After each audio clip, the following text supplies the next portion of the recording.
ज्ञान पिपासु विद्यार्थियों, प्रेरक प्रसंग।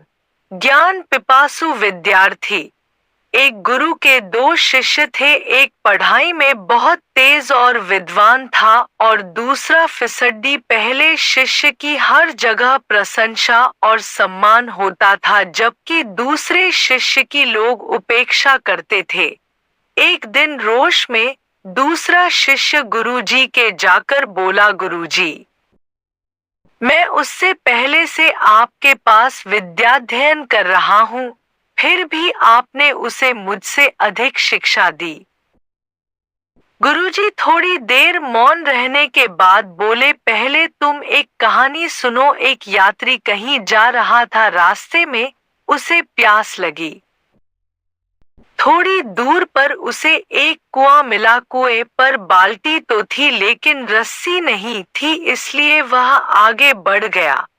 थोड़ी देर बाद एक दूसरा यात्री उस कुएं के पास आया। कुएं पर रस्सी न देखकर उसने इधर-उधर देखा। पास में ही बड़ी-बड़ी घास उगी थी। उसने घास उखाड़कर रस्सी बंटना प्रारंभ किया।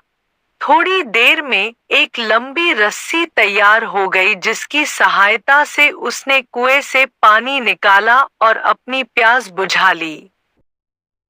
गुरुजी ने उस शिष्य से पूछा, अब तुम मुझे यह बताओ कि प्यास किस यात्री को ज्यादा लगी थी? शिष्य ने तुरंत उत्तर दिया कि दूसरे यात्री को।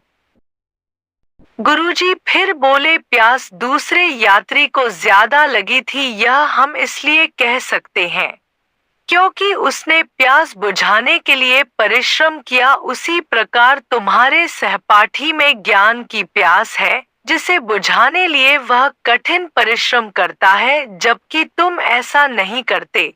इस प्रकार शिष्य को अपने प्रश्न का उत्तर मिल गया था। अब से वह भी कठिन परिश्रम में जुट गया।